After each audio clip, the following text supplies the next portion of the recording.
Yes crew, today's video is a quick Q&A from the previous video. I didn't get time to put Q&A on the end of the last video, answering some of your questions. So without further ado, let's get into it. So guys, answer a quick few questions for you. Shout to the F8, shout to the UK drums, shout to the SDV177, shout to Destroy Thing Beautiful, shout to Jason Burgess, shout to Thought, shout to Ned Rush, yo, check out his channel, shout to Naf Enough, big up the area, 68 Junglist, Blah D&B, Broyal, also Over City, Mason Rent, Driver MXT, Raul Servini, KY Scratch, Rob Crystals, and Ravy Stabs.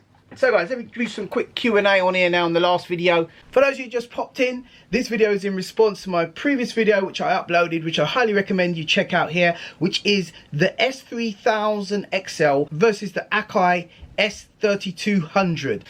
F8 says has more features installed on the FX board. Biz, big up man. The UK drum says great comparison, they sound the same. I've had the S2000, 3200 and the S3000, they all sound the same. Big up for that comparison mate, and for that clarification. Nice one bro. Stevie177 says wicked video, seeing a soldering iron and a modded Gotex is heartwarming. I still love ripping out on the dance floor when I get a chance. Just bought a Japanese S3000XL off the back of this. Needed at that time stretch. Nice one man. Let us know what the Japanese version is like mate. A SCSI to ID setup video would be great, says Destroy Things Beautiful. Yeah mate, I'm gonna do that. I've got that planned in my next video, well in a forthcoming video.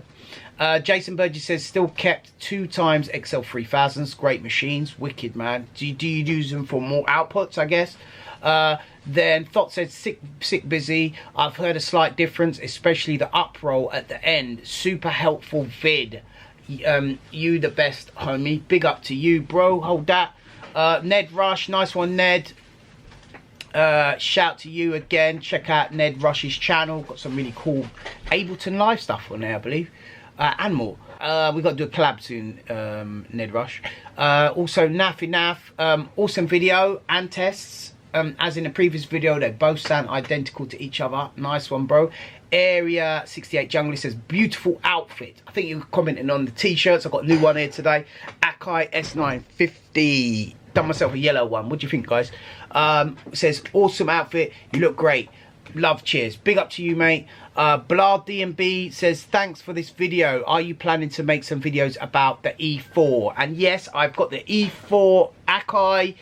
I've got the E4 Emu down here, and I'm definitely gonna get onto that. I think I'm gonna push that one forward before the S5000 videos. Comment down below guys, let me know.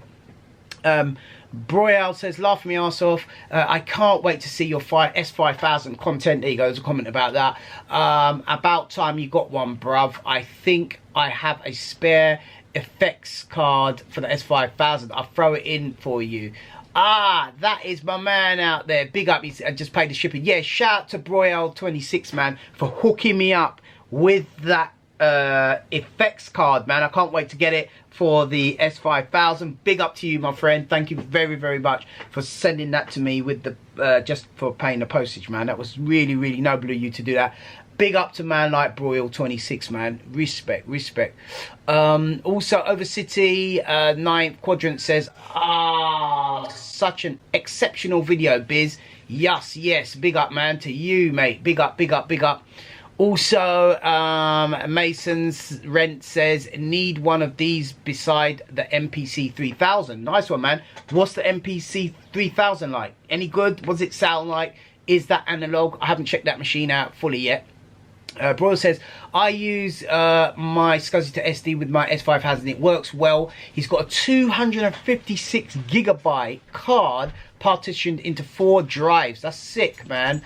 Driver MX2 says yo Busy or anyone, is the Amiga 500 worth it, or shall I spend over double trying to get the A1200 for extra money. To be honest, I like the A1200. I've got it all set up with all the WH load and the workbench, and it loads like a hard drive, and that is a really cool setup. I used to have two of them, A500, because the memory was quite limited, and I remember I used to have a 2 megabyte, not gigabyte, 2 megabyte expansion card that used to go underneath it in a trap door. And yeah, they are quite good machines. You can roll out tunes on them. They're just limited for memory as far as I know, and it's not as fast. 6000. There she goes, making noise in the background again. Look, hello.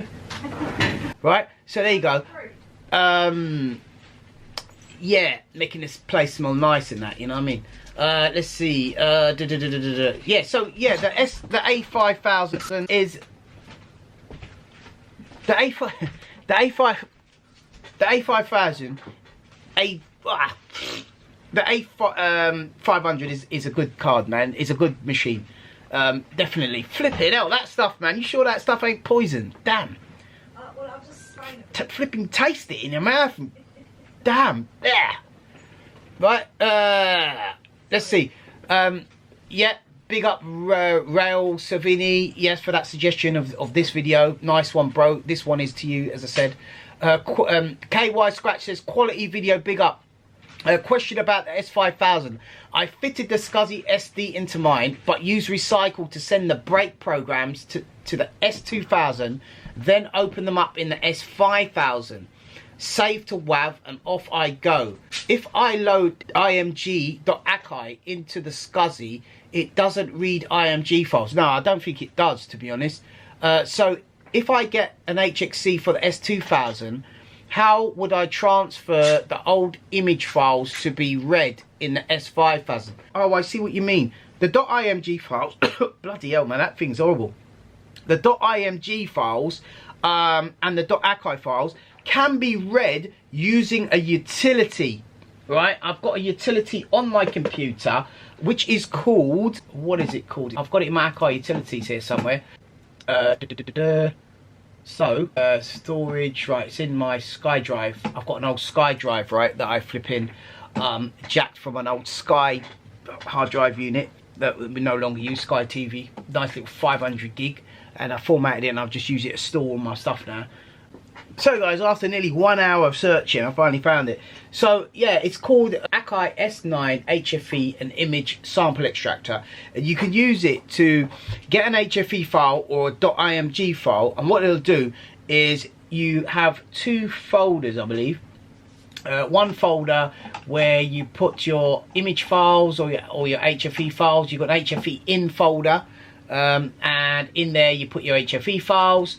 And then in the image in folder you put your image files, .image files, and then what you do is on the S out folder, that will be your sample out folder, and it will create folders. You run a little bit of software, you leave it, and it will mass convert them all to WAV. Once you've got them all to WAV, you can just literally put them on your SCSI to SD partition, the one that shows up. You get a card reader, put that into your PC, put your SD card in the actual reader, and then you'll see it'll come up on your screen, and you just drag and drop all your WAVs in it. If your SCSI to SD card is formatted correctly, when you put it in there, you should be able to load and play all of the WAVs, because natively S5000 just sees WAVs. So it's kind of like, although it's backward compatible, it will read S3000 discs, but it won't read the images on the SCSI to SD. So I hope that helps you out, mate.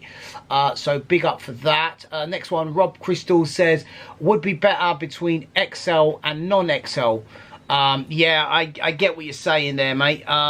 Definitely two different samplers, and he says the XLs don't sound as good.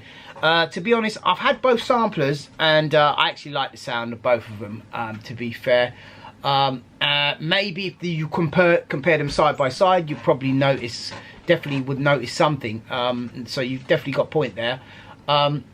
He says, then the S1100, which has the fabled 8-point widowed sync interpolation over linear, would love to see if that's all stay cool. Unfortunately, as I don't have an S3000, I can't really check that one. if you want, I could set up a GoFundMe and everybody could purchase one and we could do it. But that's about it. I don't really have any plans to get the S3000 original one because for me it's not as easily upgradable.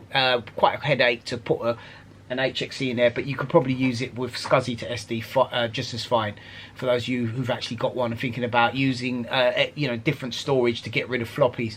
Ravy Stab says if you've got a Raspberry Pi, then the SCSI kit is well worth a look. Soldered one together recently. It improves on SCSI to SD since you can set the sampler CD-ROM images via web browser interface and keep the images on one network share on the PC that the Raspberry Pi can access, so no more SD cards. Now that sounds pretty fat. I did actually have a quick peek at that, and more likely we'll do another video on the SCSI. It'd be great to hear more information on this SCSI, but it says it's a virtual SCSI emulator on the Raspberry Pi, and like you've got a bit of soldering to do, etc. I've got delivery come there. Dog's going mad. Yep. Raspberry Pi SCSI, and as you can see here, it's quite a cool little setup. Look, SCSI. And you've got to get a kit. Comment down below. I want to know where you get these things from. You know, you've got to build it up yourself. Probably takes a bit of time. Where do you get these from and what they're all about? So guys, that is it for the Q&A and the little get back to you guys. I just want to say big up, guys. Just got myself a Ratok Systems USB to SCSI to put my S5000 in there. I want to see if this thing works and if it, you know, if it works with Recycle or any other programs. So bless up, people. Please like, share, subscribe. Please comment down below, guys. Always look at the comments, always read them, always get back to them, and I'll check them out in the next video. Peace out.